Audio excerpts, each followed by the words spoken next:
की कृपा से महिषी का अंत हो रहा है। मेरी क्रोध की अग्नि तुम्हारे साथ तुम्हारे विकारों को भी नष्ट करेगी महिषी।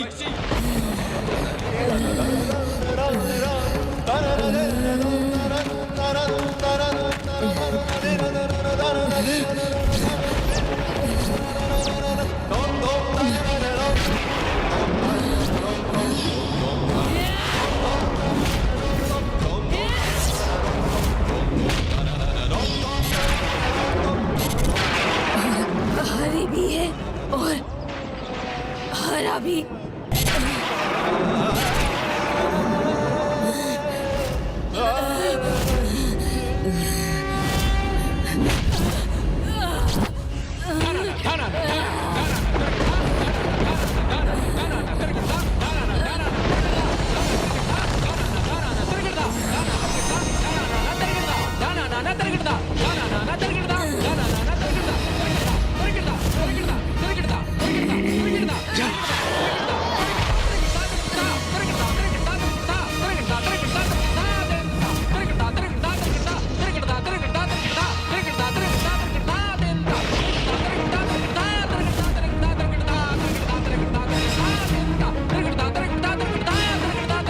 जिनके भीतर हरा और हरी दोनों का क्रोध भाव समाया हो, उन पर नियंत्रण करना अत्यंत कठिन है। अतः हमें प्रभु अय्यप्पा को शांत करना ही होगा। और यदि इनके क्रोध को शांत करने का शीघ्र ही कोई मार्ग नहीं निकाला गया तो स्थिति गंभीर हो जाएगी। किंतु इन्हें शांत करने का उपाय क्या है?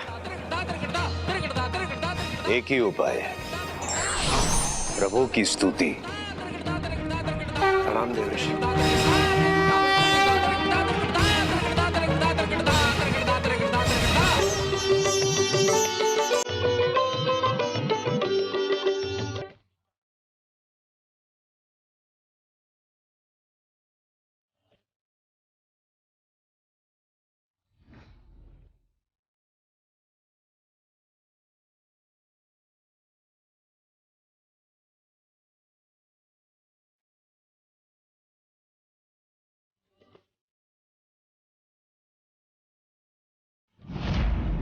నీ రూపమును కాంచిన స్వామి పాప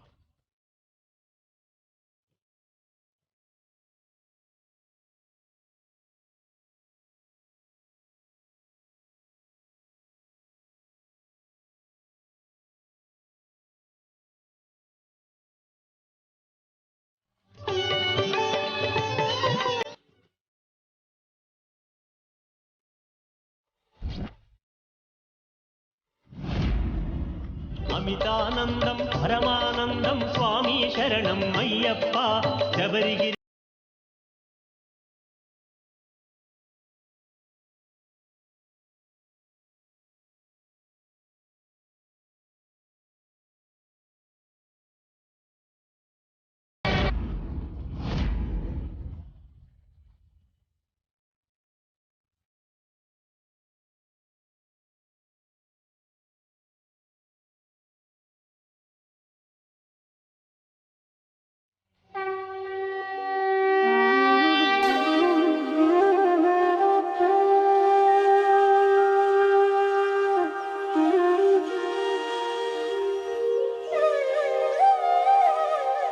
हमें असुरी महिषी से मुक्त कराने के लिए आपको कोटि कोटि धन्यवाद प्रभु।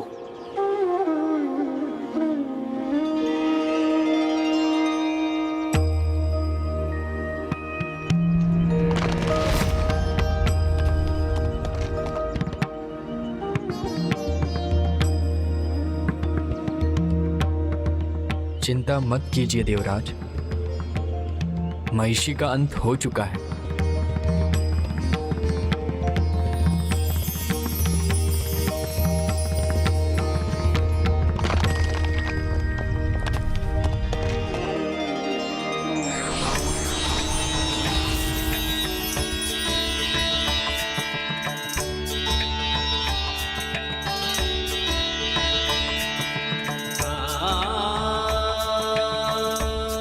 प्रभु,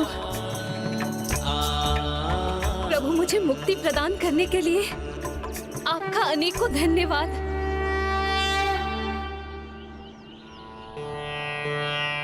वो कौन थी माँ? वो ऋषि कन्या लीला थी। ऋषि कन्या इतनी भयंकर राक्षस कैसे बन गई माँ? वो माया से प्रभावित होकर अपने मूल स्वभाव से भटक गई थी और उसने एक ऋषि की तपस्या भंग कर दी। इसीलिए उसे श्राप मिला कि उसका अगला जन्म एक असुरी महिषी के रूप में ही होगा और उसके बाद ही उसे मुक्ति प्राप्त होगी। प्रभु, आपने मुझे मेरे शापित जीवन से, मेरे राक्षसी स्वरूप से मुक्ति दिलाकर मुझे कृतार्थ कर दिया। किंतु मेरे जीवन का आधार क्या होगा? प्रभु, मुझे अपनी अर्धांगिनी के रूप में स्वीकार कर मेरा जीवन धन्य कर दीजिए। मुझे क्षमा करे देवी। जब तक संसार के कोने कोने से मेरे भक्त मेरे स्थापित मंदिर में मेरी पूजा अर्चना करते रहेंगे, मैं विवाहित जीवन में प्रवेश नहीं करूंगा। तो प्रभु, मैं प्रतीक्षा करूंगी जिस दिन कोई नया भक्त आपके मंदिर में आपके दर्शन हेतु ना आए और आप मुझसे विवाह कर ले। मुझे विश्वास है ऐसा कभी नहीं होगा। किंतु देवी, मैं आपके समर्पण भाव से प्रभावित होकर आपको वरदान देता हूँ। आज से आपको मलिकपुर थुम्मा कहा जाएगा और मेरे दर्शन के पूर्व सभी भक्त आपके दर्शन करेंगे।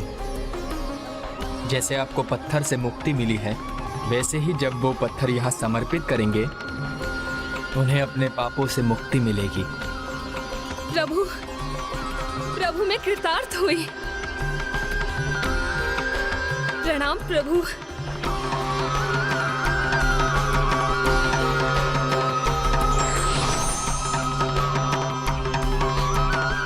स्वामी शरणमय्यप्पा, स्वामी शरणमय्यप्पा, स्वामी शरणमय्यप्पा, स्वामी शरणमय्यप्पा, स्वामी शरणमय्यप्पा।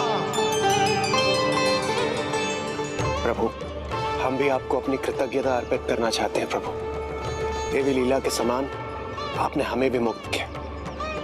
हाँ प्रभु, उसने स्वयं को तो मेरी दृष्टि से बचा लिया, किंतु आपने उसे उसके कर्मों का फल दिया। इसलिए आज मैं भी ये घोषणा करता हूँ कि जो भी पादुकाएं पहने बिना काले वस्त्रों को धारण कर आपका व्रत करेगा एवं आपके दर्शन के लिए आएगा, मेरी वक्र दृष्टि और साढ़े साथी उस पर कोई प्रभाव नहीं डालेगी। ओम स्वामी स्वामी शरणमय्यप्पा, स्वामी शरणमय्यप्पा, स्वामी शरणमय्यप्पा, स्वामी शरणमय्यप्पा। अब ज्ञात हुआ कि प्रभु अयप्पा के व्रत में काले वस्त्र क्यों पहने जाते हैं।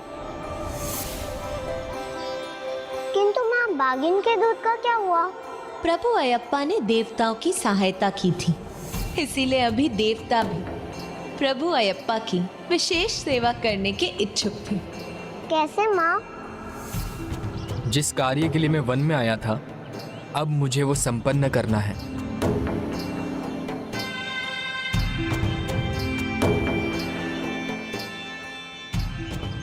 प्रभु, आपको क्या कार्य सुपुर्द किया गया है इसका तो हमें ज्ञात है ही, किंतु आपको ये भी ज्ञात होगा कि ये सर्वस्व षड्यंत्र मंत्री का था।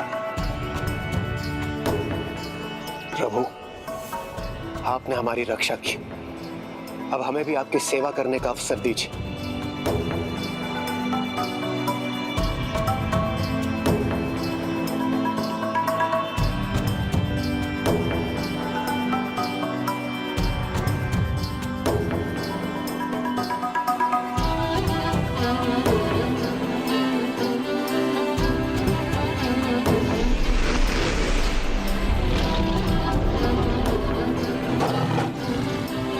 नारायण नारायण।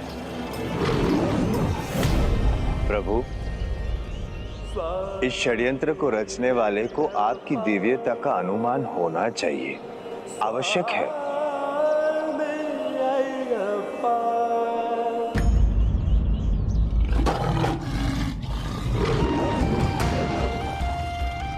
क्षमा करें महाराज, परंतु देर बहुत हो चुकी है।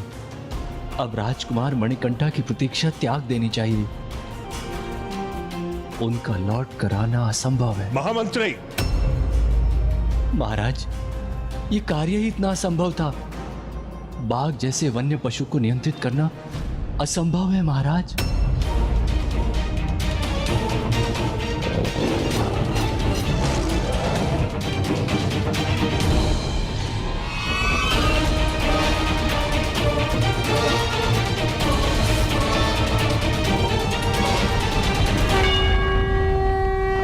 ये बाघ यहां कैसे पहुंच गए?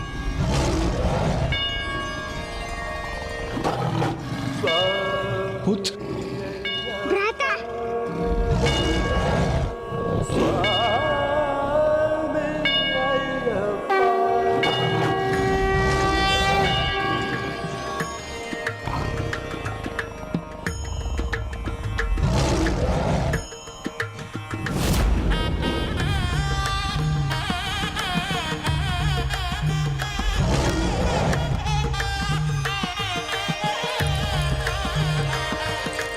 नमामि नमामि स्वामी अय्यप्पा हरिहर स्वरूप स्वामी अय्यप्पा आराध्या आराध्या स्वामी अय्यप्पा नमामि नमामि स्वामी अय्यप्पा शरणं शरणं स्वामी अय्यप्पा ओंकार ओंकार स्वामी अय्यप्पा नमामि नमामि स्वामी अय्यप्पा।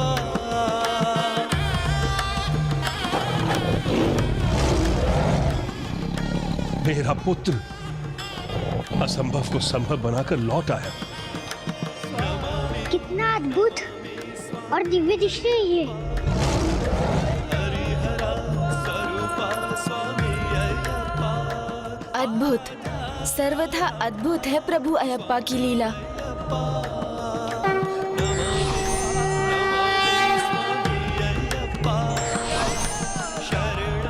भक्ति का भाव किसी को भी अछूता नहीं छोड़ता।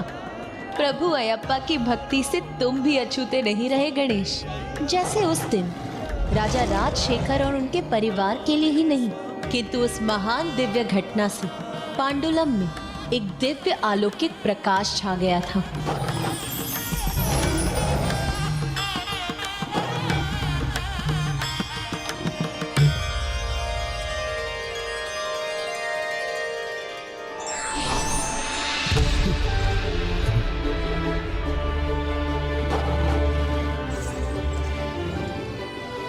हम तो भूल ही गए थे कि आप मात्र हमारे पुत्र नहीं, जगत के रखवाले और पालनहारे भी हैं।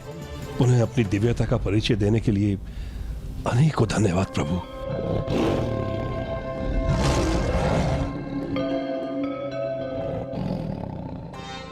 साधारण नहीं, असाधारण है ये।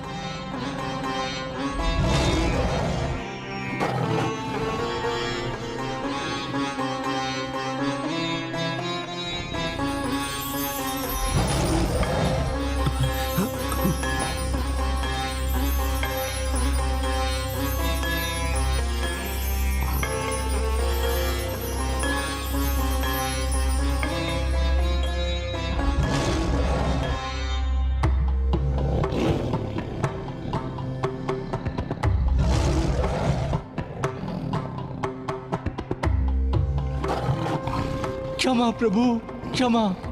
क्षमा प्रभु, क्षमा प्रभु, प्रभु, क्षमा क्षमा क्षमा कर दीजिए, क्षमा कर दीजिए क्षमा कर प्रभु। दीजिए प्रभु। हमसे बहुत बड़ा अपराध हो गया, क्षमा कर दीजिए। अपराध? कैसा अपराध?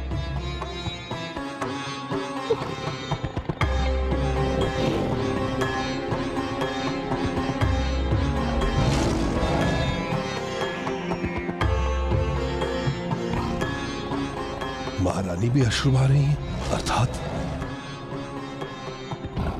एक मां की ममता इतनी दूषित और कलंकित हो सकती है? विश्वास नहीं होता।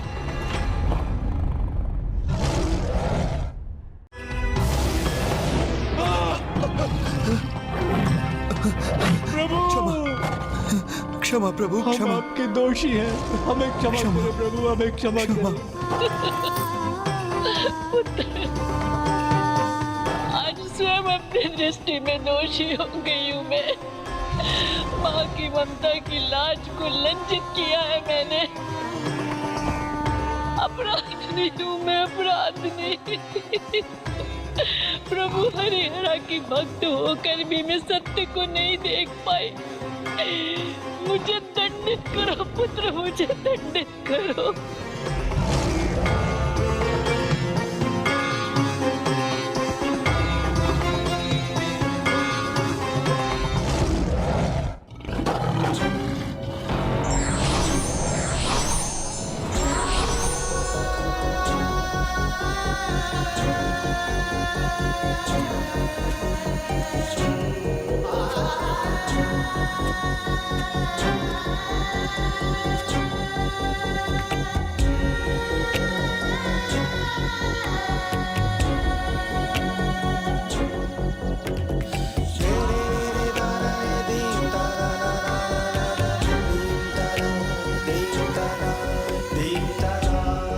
माँ तो एक घने पेड़ के समान होती है, उसी की छाया में पुत्र पलता है और बढ़ता है।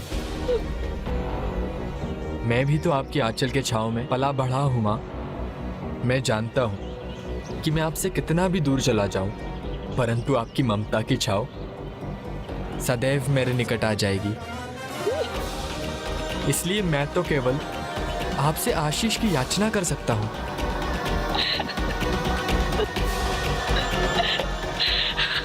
मैंने तुमसे अपने आंचल की छांव को समेटकर बहुत बड़ा अपराध किया है पुत्र। ये जानकर भी तुम्हारे मन में मेरे प्रति इतना सम्मान। तुम धन्य हो पुत्र, तुम धन्य हो। नहीं माँ, धन्य तो आप हैं जिन्होंने मुझे इतना योग्य बनाया। यदि आप मुझे जंगल में नहीं भेजती तो मेरे जीवन का प्रयोजन सिद्ध कैसे होता?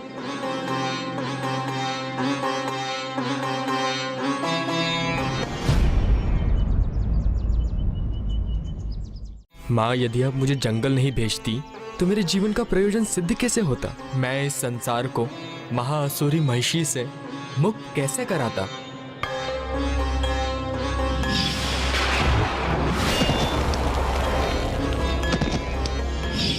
अर्थात वो वन से जो भयंकर स्वर आ रही थी, वो मेरे पुत्र के द्वारा महिषी को पराजित करने का स्वर था।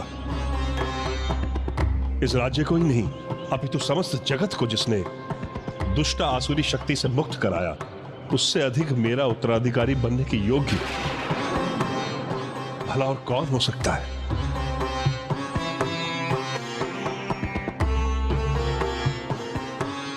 मुझे तुम पे कभी संदेह नहीं था पुत्र कि तुम में एक योग्य राजा के समस्त गुण हैं। किंतु आपने जो समझा वो उचित है माँ, परंतु मुझे राजा बनने की कोई इच्छा नहीं।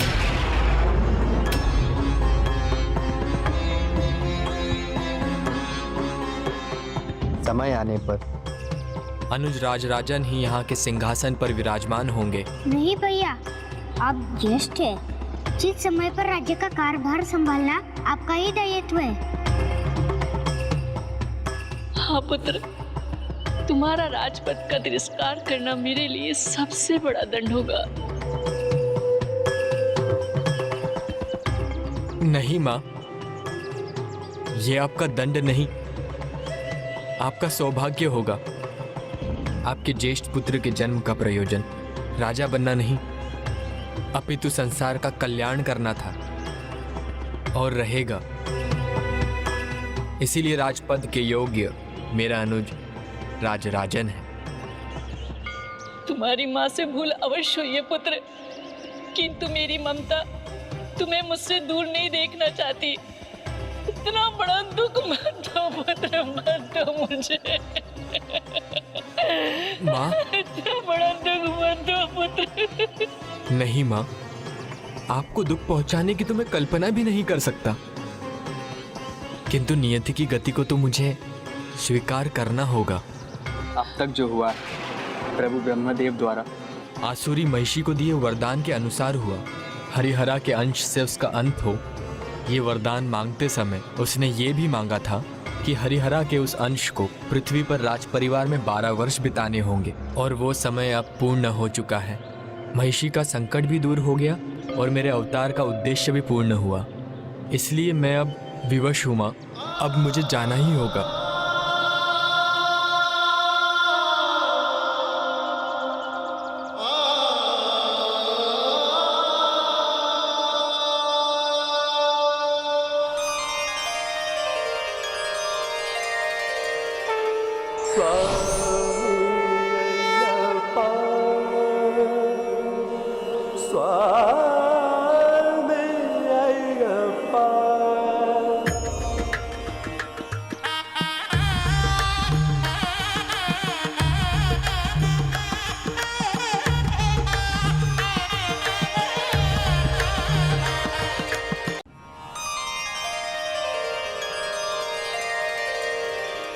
स्वामी अय्यप्पा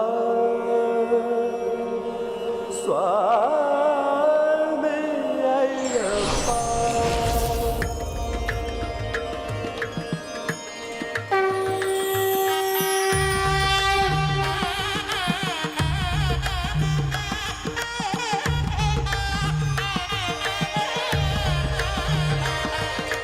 नमामि नमामि स्वामी अय्यप्पा।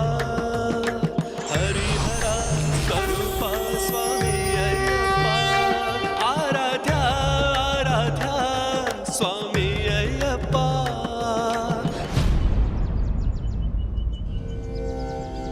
प्रभु, आपको देखते ही एक माता पिता का प्रेम उमड़ आता है, इसलिए हम बार बार आपकी दिव्यता को भूल जाते, ये भी भूल जाते हैं कि आपको हमारा त्याग करके जाना होगा। आपके अवतार का प्रयोजन समाप्त हो गया प्रभु, लेकिन एक माता पिता का स्नेह शेष है। यदि मैं आपसे मिलना चाहूं, मैं आपको वस्त्र और मिष्ठान भेंट देना चाहूं, तो मैं क्या करूं प्रभु? मैं आपको वचन देता हूँ, मेरे मंदिर की स्थापना होने पर प्रत्येक मकर संक्रांति के दिन मैं आपकी भेंट स्वीकार करूंगा। तो प्रभु, मुझे ये बताने की कृपा करें कि आपका मंदिर कहां स्थापित होगा।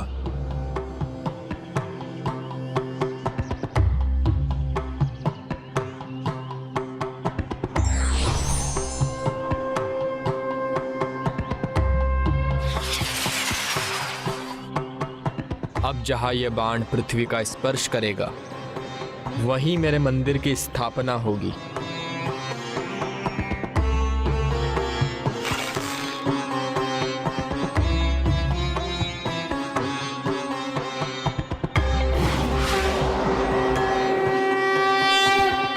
और वो बाण एक पर्वत पर जाकर गिरा।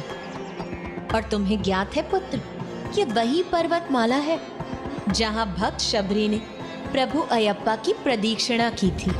इसीलिए भक्त शबरी और मलय यानी पर्वत से मिलकर इस मंदिर का नाम शबरी माला पड़ा।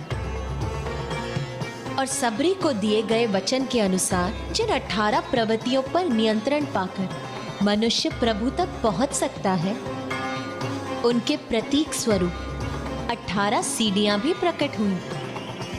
श्री राम श्री राम श्री राम।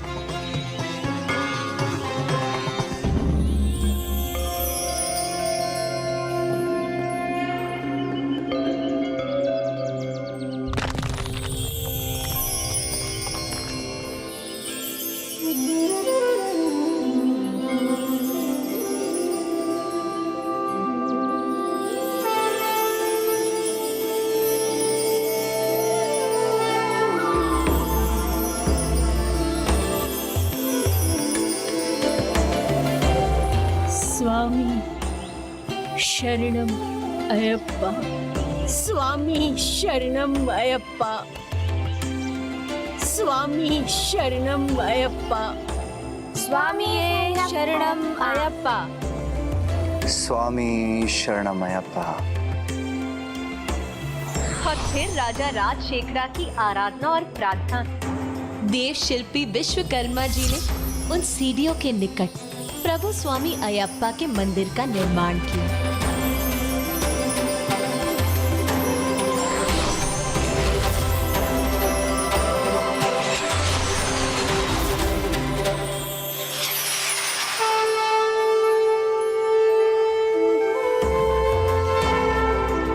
और फिर प्रभु परशुराम जी ने प्रभु स्वामी अयप्पा की मूर्ति को आकार दिया।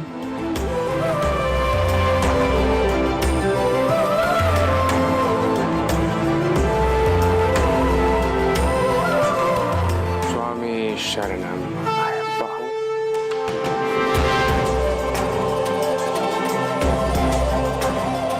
स्वामी शरणम अयप्पा। स्वामी शरणम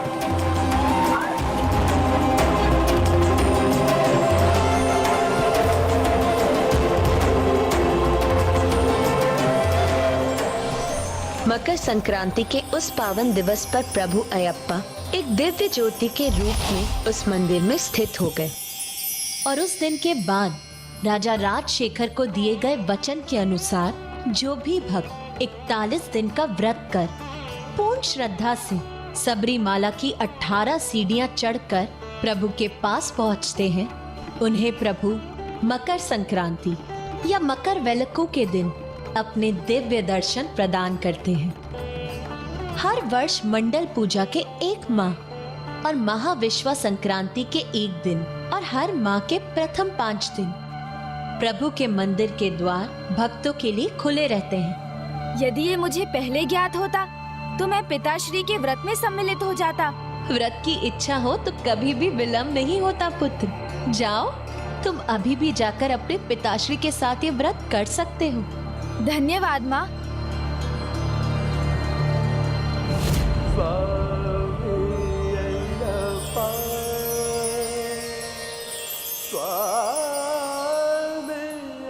पिताश्री, मुझे 1 दिन का विलंब हो गया है, किंतु क्या मैं अभी भी प्रभु अयप्पा व्रत में आपका साथ दे सकता हूँ? क्या आप मेरे गुरु स्वामी बन मुझे दीक्षा देने की कृपा करेंगे? पुत्र, तुम्हारी निष्ठा और भक्ति से मैं भली भांति परिचित हूँ, और प्रथम पूज्य गणेश के बिना मैं अपना व्रत कैसे संपन्न कर सकता हूँ। तुम आज ही व्रत आरंभ करो और फिर 41 दिन बाद व्रत पूर्ण करने के बाद हम एक साथ सबरीमाला जाकर प्रभु अयप्पा के दर्शन प्राप्त करेंगे।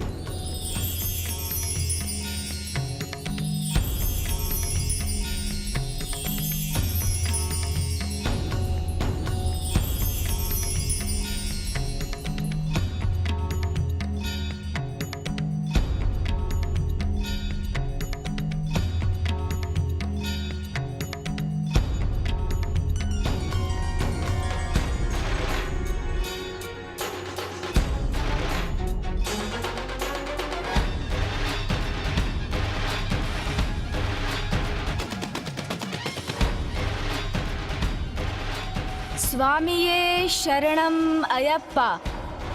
स्वामिये शरणम अयप्पा।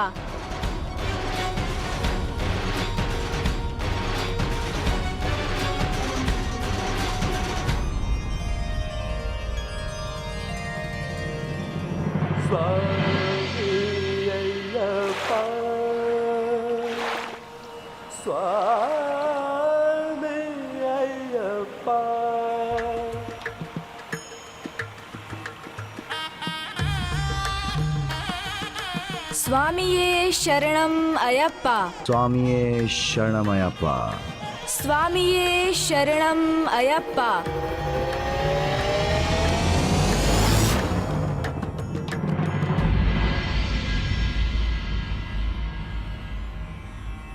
पुत्र, अब हमारी सबरीमाला की यात्रा का समय हो चुका है। इस वस्त्र से इरुमुड़ी अर्थात 2 भागों में इस पोटली को विभाजित करो और इसमें प्रभु की पूजा के लिए विशेष सामग्री जैसे चंदन, पुष्प आदि रखो और प्रस्थान के लिए प्रस्तुत हो जाओ।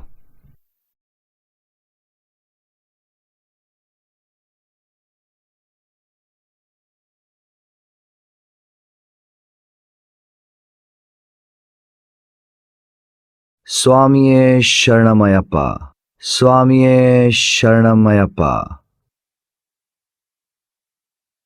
पुत्र गणेश, ये वही स्थान है जहां प्रभु अयप्पा ने महाअसुरी महिषी का आतंक का अंत किया था। इस स्थान का नाम है एरमुली। स्वामिये शरणमयप्पा।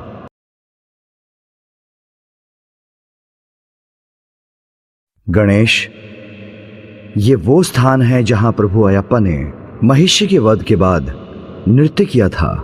ये भक्त पेटाथुलाल की विधि कर रहे हैं। ये वही नृत्य है जो अयप्पा ने महिषी का उद्धार करने के बाद यहां किया था।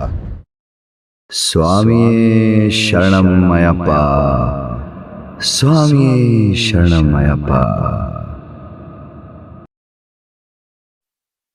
इस अजोध्या नदी के पावन जल से लिए गए पत्थर को भक्त वहां चढ़ाते हैं जहां प्रभु अयप्पा द्वारा फेंके जाने पर महिषी की मृतदेह भूमि में समाहित हुई थी।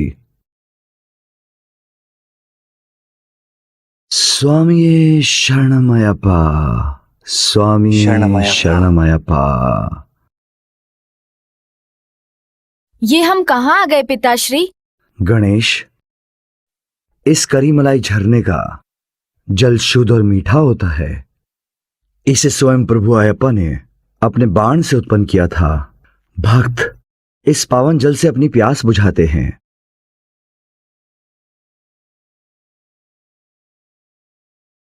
स्वामी शरणमयप्पा। पेरिया नाई वत्तम, ये वो स्थान है गणेश जहां प्रभु अयप्पा ने उस मदमस्त गज को अपनी सवारी बनाया था। प्रभु अयप्पा की दिव्य लीला से जुड़ी ये यात्रा अत्यंत सुखद है। स्वामिये शरणमयप्पा, स्वामिये शरणमयप्पा।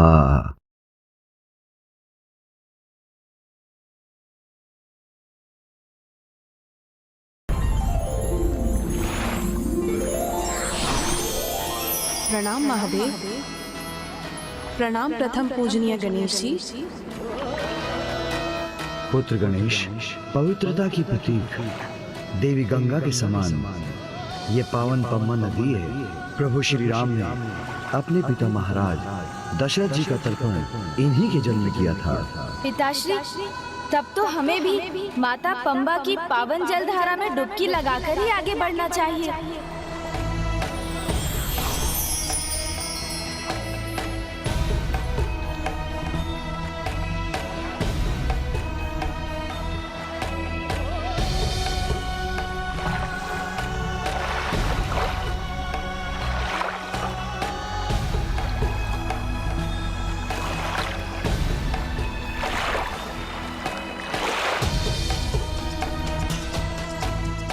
पुत्र गणेश, ये सबरी पीठम है। ये उस स्थान का प्रतीक है जहां भक्त शबरी और प्रभु अयप्पा की भेंट हुई थी।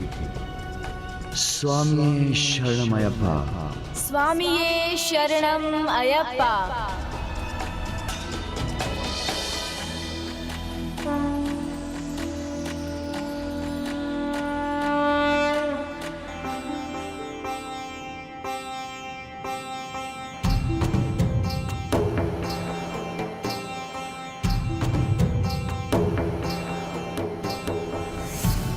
स्वामिये शरणम अयप्पा।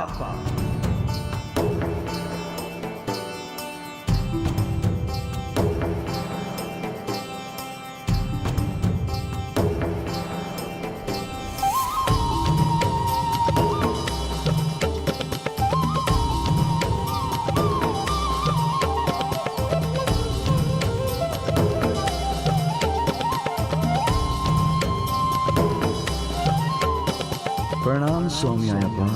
प्रणाम स्वामी अयप्पा।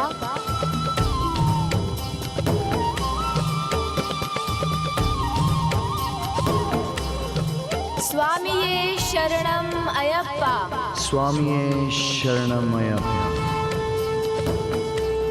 प्रभु, मकर संक्रांति के पावन दिवस पर आप यहाँ स्थित हुए थे। आज हम उसी मकर संक्रांति के पावन दिवस पर आपके दर्शन की कामना से आए हैं। कृपा करके हमें दर्शन प्रदान कीजिए।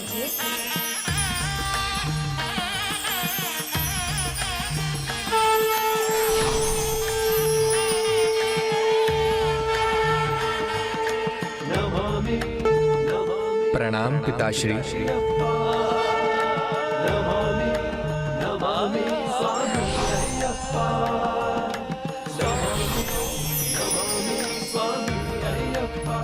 कल्याण स्वयं जगत पिता मेरे भक्त का रूप धारण कर यहाँ पधारे हैं।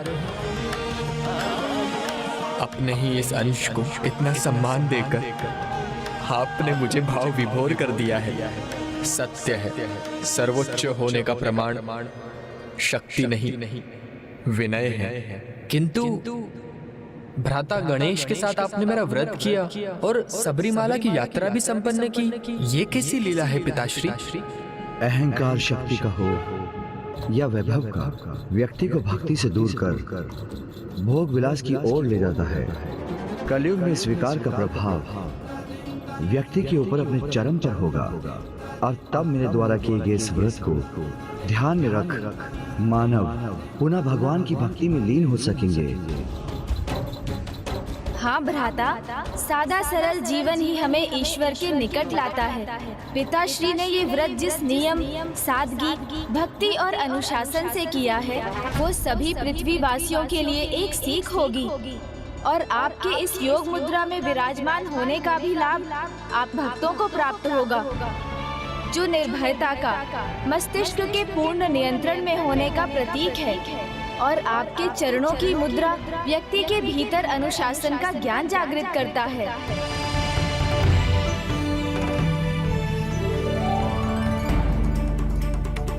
जो नश्वर है वो अंधकार है, जो नश्वरता की ओर ले जाता है वो मनुष्य का अंधकारी विकार है। जिस प्रकार आपने उस अंधकार रूपी महिषी का अंत किया, उसी प्रकार ये 41 दिनों की दीक्षा आपके भक्तों को हानि पहुंचाने वाले अंधकार का अंत करेगी और उन्हें सुख, समृद्धि और स्वास्थ्य प्रदान करेगी।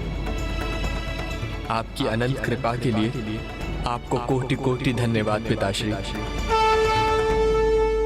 स्वामी ये शरणम अयप्पा।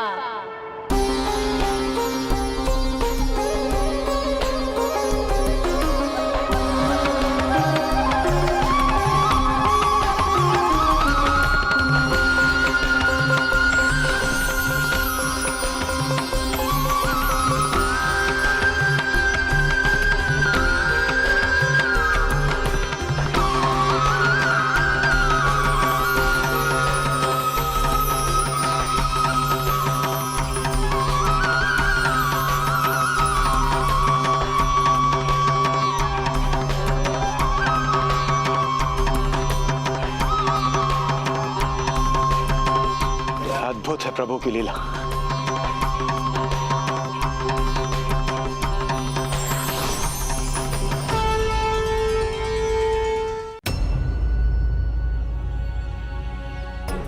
व्रत और यात्रा तो संपन्न हो गए। अब मुझे बहुत भूख लग रही है। माँ तो मुझे देखकर ही समझ जाती, किंतु पिताश्री पता नहीं क्या सोचेंगे। व्रत संपन्न हुआ नहीं और मुझे भूख लगने लगी।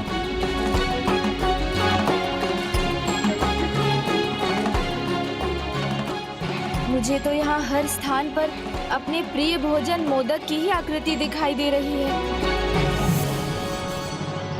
पुत्र गणेश, तुम्हारी माता और मैं पृथक नहीं, एक ही हैं। इसलिए वो जो समझती हैं वो मेरी दृष्टि से छिपा नहीं। इसलिए चिंता मत करो, कैलाश पहुंचते ही तुम्हें मोदक तैयार मिलेंगे। अरे जल्दी जल्दी शीघ्रता कीजिए आप सभी। 41 दिन के व्रत के बाद लौट रहा है मेरा पुत्र गणेश और आते ही मुझसे भोजन मांगेगा। चलिए शीघ्रता कीजिए।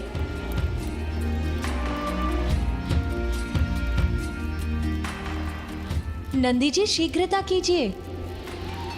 पिताश्री, मुझे तो यहाँ सभी स्थानों पर मोदक ही दिखाई दे रहे हैं। मैं समझ सकता हूँ तुम्हारे उदर की स्थिति को। कैलाश पहुँचते ही तुम्हें तुम्हारा प्रिय भोजन अवश्य मिलेगा।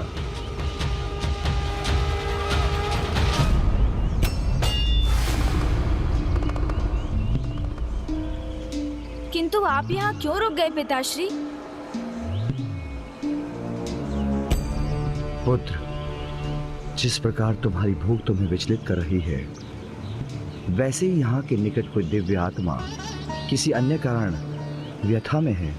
ओम नमः शिवाय, ओम नमः शिवाय, ओम नमः शिवाय, ओम नमः शिवाय। पता नहीं, ऐसा आभास हो रहा है कि अभी भी कुछ अपूर्ण है।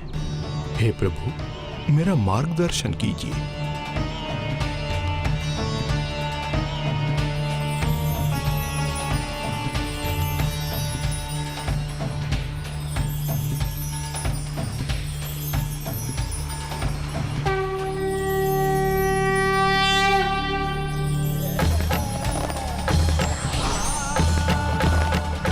प्रभु, ओम नमः शिवाय।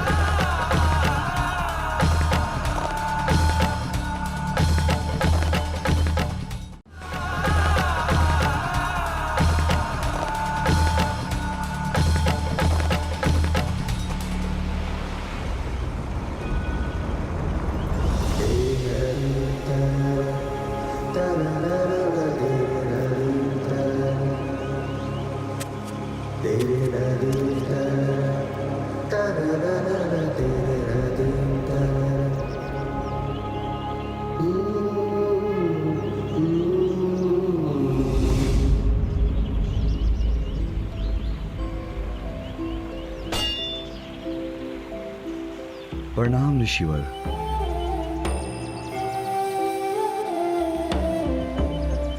मेरा प्रणाम भी स्वीकार कीजिए ऋषिवर। प्रणाम प्रभु। प्रणाम गणेश जी। प्रभु, आपका सुखमय दर्शन पाकर मैं धन्य हो गया। महान ऋषियों के दर्शन तो मेरे लिए भी अत्यंत सुखमय है, किंतु आप किसी दुविधा में हैं। हे जगत पिता, आप तो सृष्टि के कण कण में व्याप्त हैं। भला आपसे क्या छिपा है? किंतु आपने प्रश्न किया है तो मैं आपको अपनी व्यथा सुनाता हूं। प्रभु, बहुत समय से मुझे ऐसा आभास हो रहा है जैसे कि मेरे भीतर कुछ समाहित है, जिसे बाहर लाना अनिवार्य है। किंतु मुझे यह ज्ञात नहीं प्रभु कि मैं यह कैसे करूं। मैं किसकी सहायता लूं? किसी भी नए सृजन से पहले व्यक्ति को अनेकों दुविधाओं का सामना करना पड़ता है, किंतु समय के साथ उनका हल भी प्राप्त हो जाता है। मुझे विश्वास है आप भी शीघ्र ही किसी महान रचना का सृजन अवश्य करेंगे, और आपके सहायक और मार्गदर्शक बनने के लिए सृष्टि रचयिता ब्रह्मदेव से उपयुक्त भला और कौन होंगे। धन्यवाद प्रभु, मेरी एक ही पुकार पर आपका मुझे दर्शन देकर मेरा मार्गदर्शन करने के लिए कोटि कोटि धन्यवाद प्रभु। प्रभु, अब मुझे आज्ञा दीजिए। प्रणाम प्रभु। प्रणाम ऋषिवर। प्रणाम प्रथम पूज्य गणेश जी।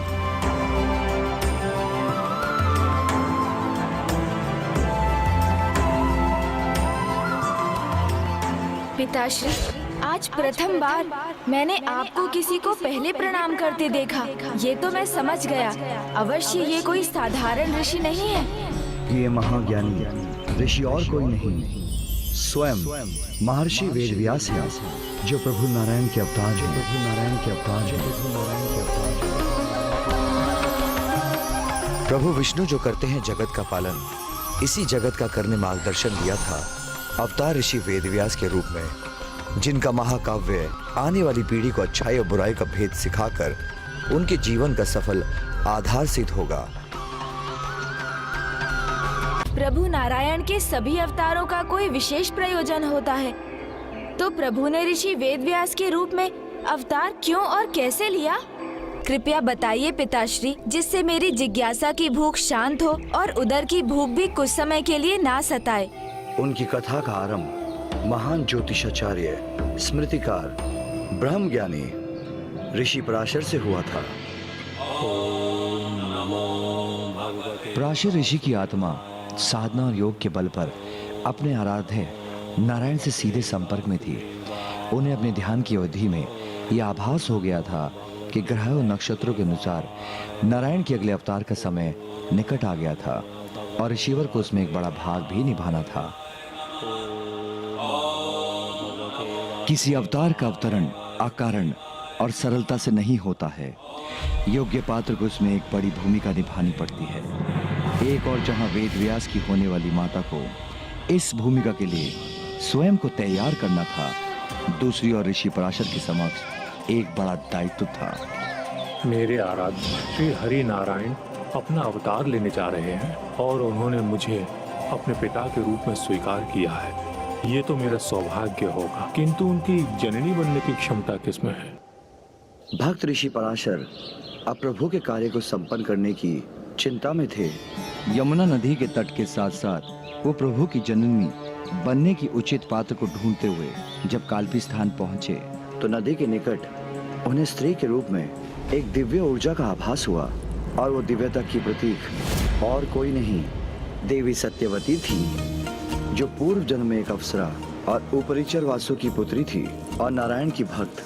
किंतु ब्रह्मदेव के शापवश उन्हें धरती पर एक मत्स्य के गर्भ से जन्म लेना पड़ा, जिसे निषाद राज ने अपनी पुत्री के रूप में स्वीकार किया।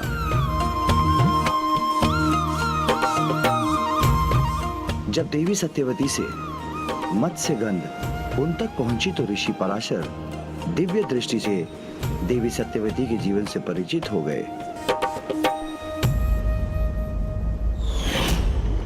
ऋषिवर को ज्ञात हुआ कि देवी सत्यवती का जन्म एक मत्स्य से हुआ था, इसलिए मत्स्य गंध उनसे अभिन्न थी, इसलिए उन्हें मत्स्य गंधा भी पुकारा जाता था।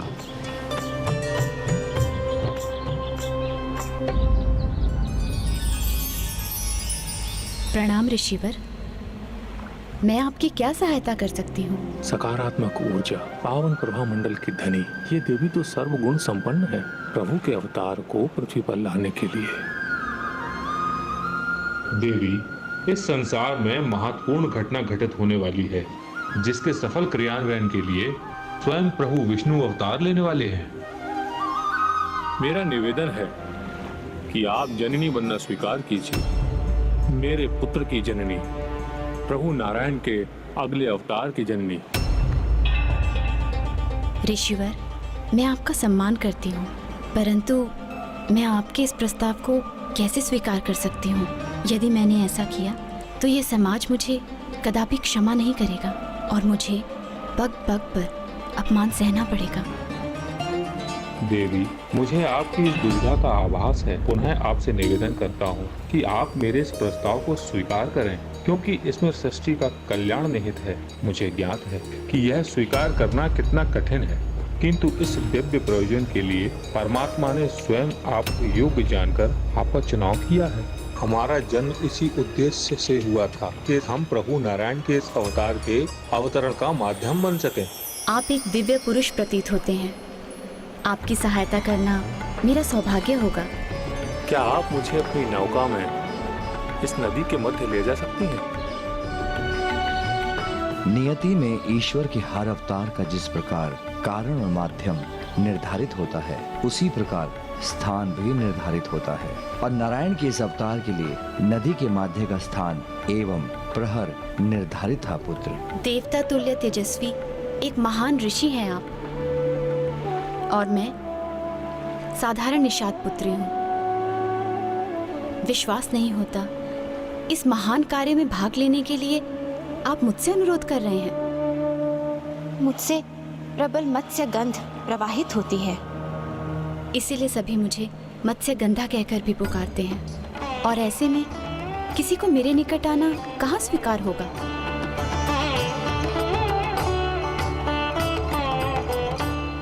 देवी, सुगंध और दुर्गंध गुण और दोष के प्रतीक नहीं होते। किंतु मैं आपको इस दुविधा से मुक्त कर आपकी आंतरिक पवित्रता को उजागर करता हूँ।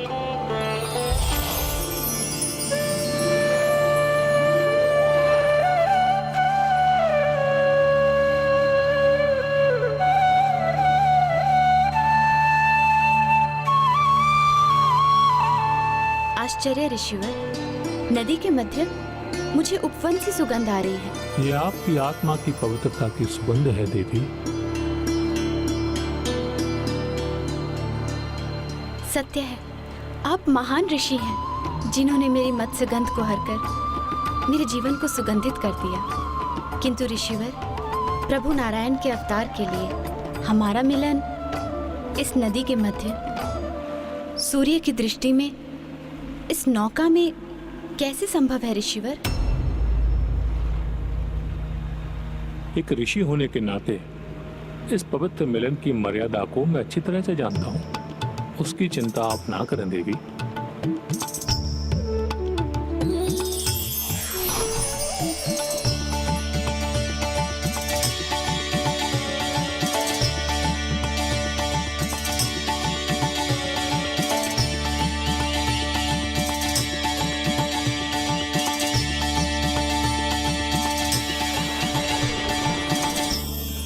मुझे आप पर पूरा विश्वास है ऋषिवर। इस संयोग से हमारा पुत्र आपके समान ज्ञानी और बुद्धिमान होगा।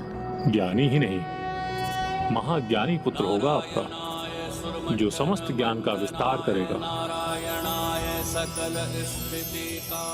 अंततः वो पावन घड़ी आ ही गई थी जब नारायण को एक ऐसे महाज्ञानी महिषी के रूप में अवतार लेना था, जिनके हाथों अत्यंत महत्वपूर्ण ग्रंथों एवं महाकाव्य की रचना होने वाली थी।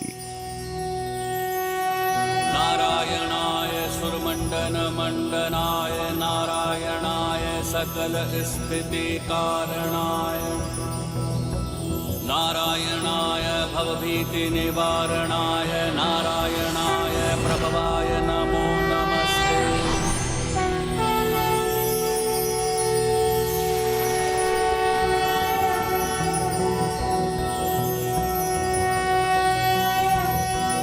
कंचनाभावराभयं पद्मधरामुकुटोज्ज्वलां स्मेरमुखीं शिवपत्नी कात्यायनी सुते नमोऽस्तु ते। पटाम्बरपरिधानां नानालङ्कारभूषितां सिंहस्थितां परमहस्तां कात्यायनसुते नमोऽस्तु ते। परमान्वदमयी देवी परब्रह्म परमात्मा परम शक्ति परम भक्ति कात्यायन सुते नमोस्तु ते।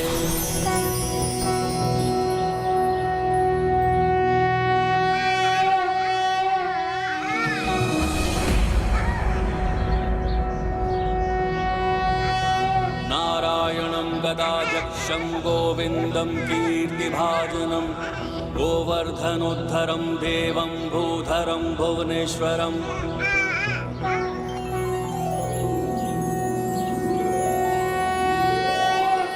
सा सा सा रे सा सा सा सा रे सा सा सा रे सा सा सा रे सा सा सा सा रे सा सा सा सा रे सा सा सा रे सा सा सा रे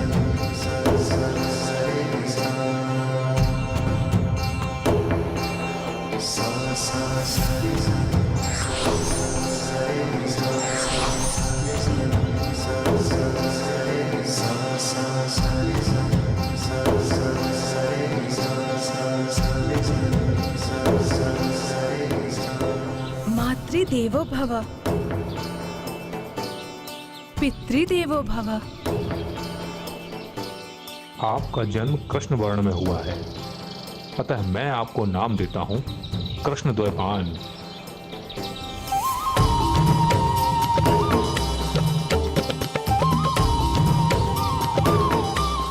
कृष्ण।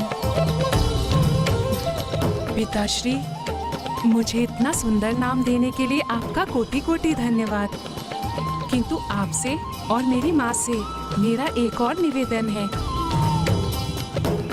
इस नदी के जल के समान समय बड़ी तीव्र गति से बहता जा रहा है और मुझे एक पल भी व्यर्थ किए बिना अपनी तपस्या के लिए प्रस्थान करना चाहिए, जिससे मैं अपने जन्म के उद्देश्य को पूर्ण करने की क्षमता प्राप्त कर सकूं।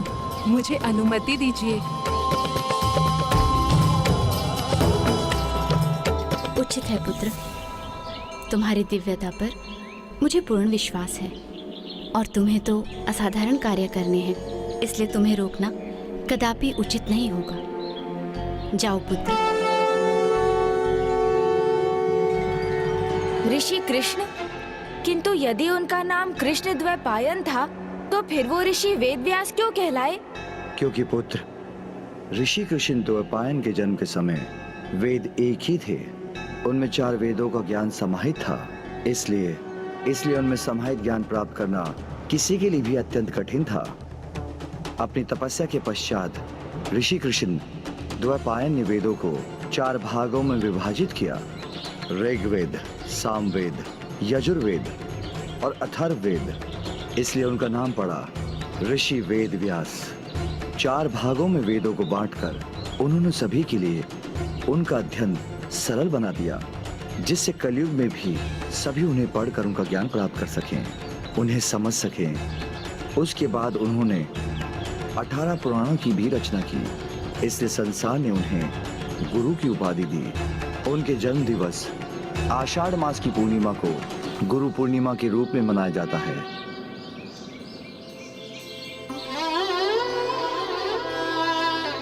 पिताश्री, ऋषि वेदव्यास तो अत्यंत महान है। मैं फिर से उनसे भेंट करने का इच्छुक हूँ। मुझे विश्वास है तुम्हारी ये इच्छा भी अवश्य पूर्ण होगी।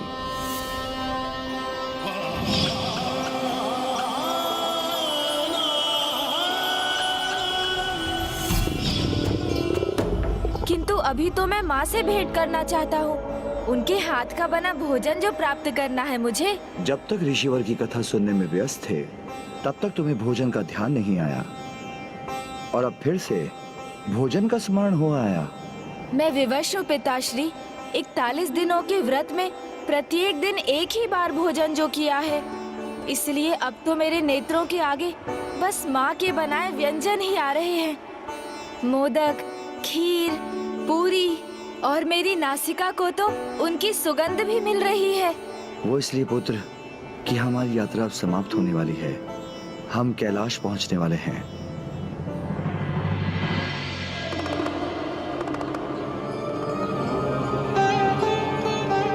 और आपके सहायक और मार्गदर्शक बनने के लिए सृष्टि रचयिता ब्रह्मदेव से उपयुक्त भला और कौन होंगे? प्रभु महादेव का सुझाव उपयुक्त था। प्रभु ब्रह्मदेव ही मुझे इस दुविधा से मुक्ति दिला सकते हैं। ओम ब्रह्मदेवाय नमः। ओम ब्रह्मदेवाय नमः।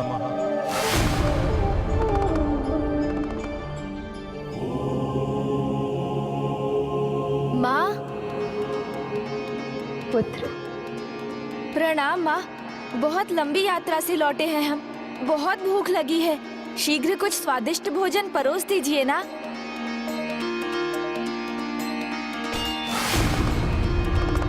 प्रणाम महादेव। प्रणाम प्रभु महादेव।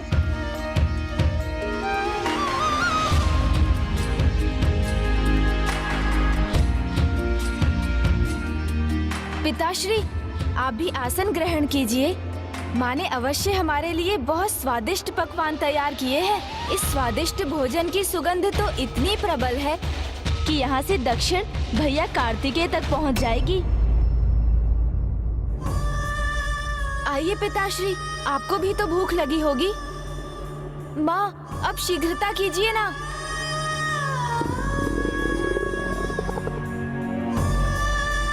माँ, हम भोजन करने के लिए तैयार हैं। किंतु मैं अभी तैयार नहीं।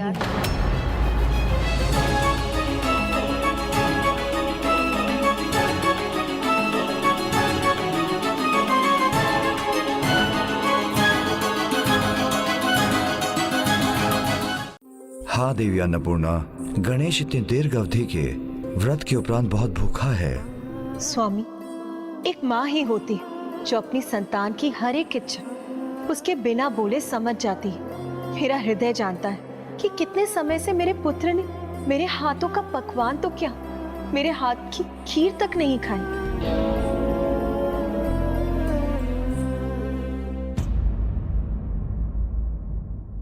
माँ के हाथों की बनी खीर, आहा! मेरे हाथों से बना पकवान उसे कितना प्रिय है और इस सुख से वो वंचित है। किंतु वो तो कैलाश से बहुत दूर है। दूर? कैलाश से? कहाँ? मैं तो यहीं बैठा हूँ आपके समक्ष, भूखे पेट, भोजन के लिए उत्सुक। मुझे पुत्र गणेश के साथ पुत्र कार्तिकेय की भी चिंता है। वो भी तो मेरे हाथों का भोजन करने के लिए ललाहित होगा। फिर आप उसे क्यों नहीं बुलाते स्वामी? ओह, अब समझा। माँ मेरी नहीं, भैया की बात कर रही है। वाह भैया वाह, माँ को अपना स्मरण कराने का कोई और अवसर नहीं मिला था आपको। प्रिय, कर्म के दर्पण में ही व्यक्ति का चरित्र प्रतिबिंबित होता है। वर्षा, ताप और बवंडर में भी पर्वत अटल अचल खड़ा होकर अपना कर्तव्य निभाता है। उसी प्रकार आपका पुत्र कार्तिकेय भी दक्षिण में असुरों से संसार की रक्षा के लिए अपने कर्तव्य पर अडिग खड़ा है। अब आप ही बताइए, क्या हम उसके कर्तव्य से उसे विमुख कैसे कर सकते हैं? और मेरे कर्तव्य का क्या स्वामी? मेरी संतान, मेरे पुत्र के प्रति मुझे अपने पुत्र की चिंता है, जिसे आप अपने इन शब्दों से शांत नहीं कर सकते स्वामी। यहाँ उसका संपूर्ण परिवार भोजन करे और वो वहाँ अकेला इस सुखकारी अवसर का भाग नहीं बन सके। नहीं स्वामी, ये मुझे स्वीकार नहीं है। माँ की ममता, उसकी संतान के प्रति उसके स्नेह के पावन भाव का मैं सम्मान करता हूँ, किंतु वो पावन भाव आपके पुत्र के प्रण को भंग करे, उसके कर्तव्य में बाधा बने, ये उचित नहीं होगा। उचित है स्वामी, मैं उसके कर्तव्य में बाधा नहीं बनूंगी, किंतु मैं अपने कर्तव्य को भी भंग नहीं होने दूंगी। इसीलिए जब तक मेरा पुत्र मेरे हाथों से ये भोजन प्राप्त नहीं करेगा, मुझे भी भोजन करना स्वीकार नहीं है स्वामी।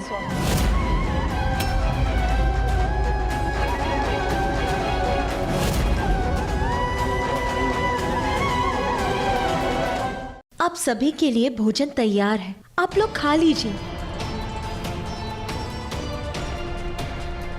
माँ भोजन नहीं करेंगी?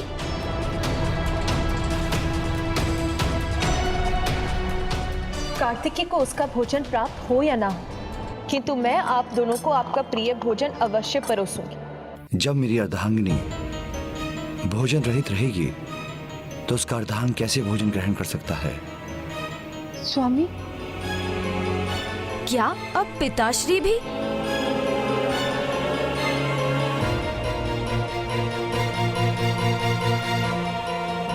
यदि मैं वहां जाकर उनसे कहूं कि मैं भी भोजन ग्रहण नहीं करूंगा, तो संभवतः माँ एवं पिताश्री अपने इस हट को त्याग देंगे। जब मेरा पूरा परिवार ही भोजन नहीं करेगा, तो फिर मैं भी कैसे कुछ खा सकता हूँ माँ? पुत्र, मैं भी कुछ नहीं खाऊंगा।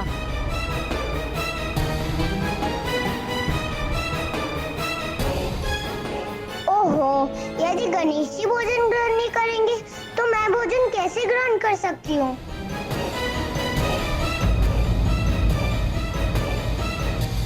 ओम ब्रह्मदेवाय नमः।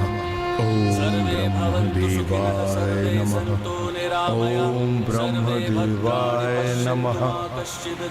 ओम ब्रह्मदेवाय नमः। शान्तिरन्तरिक्षं शान्तिः पृथ्वी शान्तिरापः ओम ब्रह्मदेवाय नमः। शान्तिः वनस्पतयः शान्तिः ब्रह्मदेवाय नमः।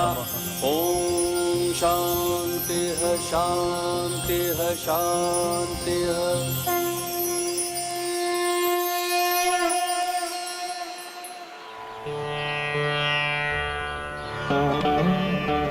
प्रणाम ब्रह्मदेव।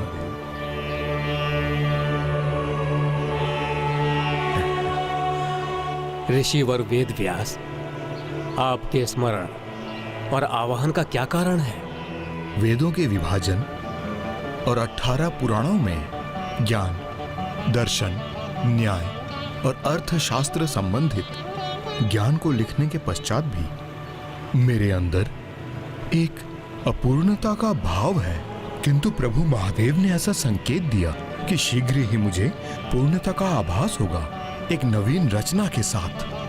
देवादिदेव महादेव ने ऐसा भी कहा है कि केवल आप ही मेरा मार्गदर्शन कर सकते हैं। महादेव का संकेत कभी भी मिथ्या नहीं होता ऋषिवर। अब समय आ गया है उस महाकाव्य की रचना का, जो आपके हृदय और मस्तिष्क में कब से जन्म ले चुका है। आपके विचलित होने का कारण भी यही है। लोक कल्याण के लिए आप आतुर हैं, उसे संसार के सामने लाने के लिए। आपके वेदों का ज्ञान इतना विशाल है कि उसका ज्ञान आपके भीतर एक नवीन रचना को मूर्त रूप देने के लिए उत्सुक है। इसलिए आपको ऐसे महाकाव्य की रचना करनी होगी जो आने वाले युगों में सरल ज्ञान से सभी का जीवन प्रकाशित करेगा।